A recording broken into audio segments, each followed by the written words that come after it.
Finální krytí povrchu balkonů a lodží se mnohde dosud provádí klasickou dlažbou, která však po čase praská a odlupuje se. Naše firma používá místo toho plastickou krytinu od českého výrobce podniku Fatra na Pajedla.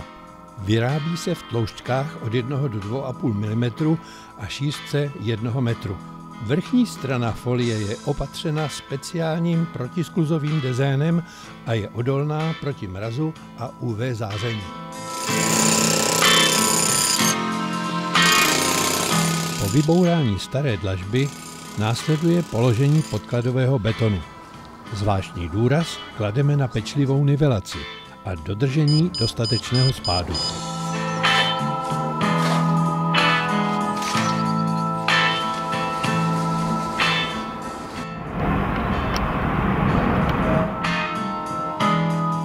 Po vytvrdnutí podkladového betonu pokračuje práce adustací speciálních lemovacích plechů, které jsou potaženy tenkou vrstvou PVC.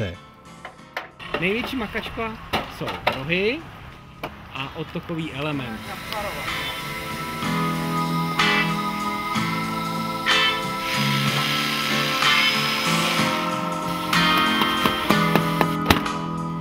Ukotvení plechu lemování, včetně podkladových pásů, se provádí rozpěrnými kotvicími nýty.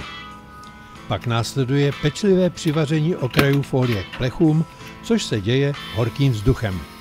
Folie Fatrafol má výbornou svařitelnost za pomoci běžných horkovzdušných přístrojů.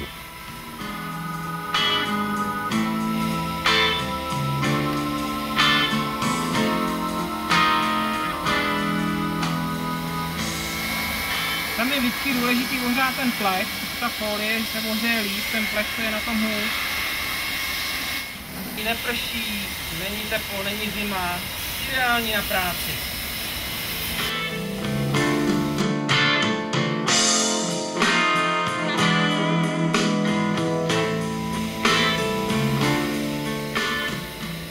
Nakonec už jen polyuretanová zálivka a je hotovo, řekl pan Hák, než přišla velká povodeň.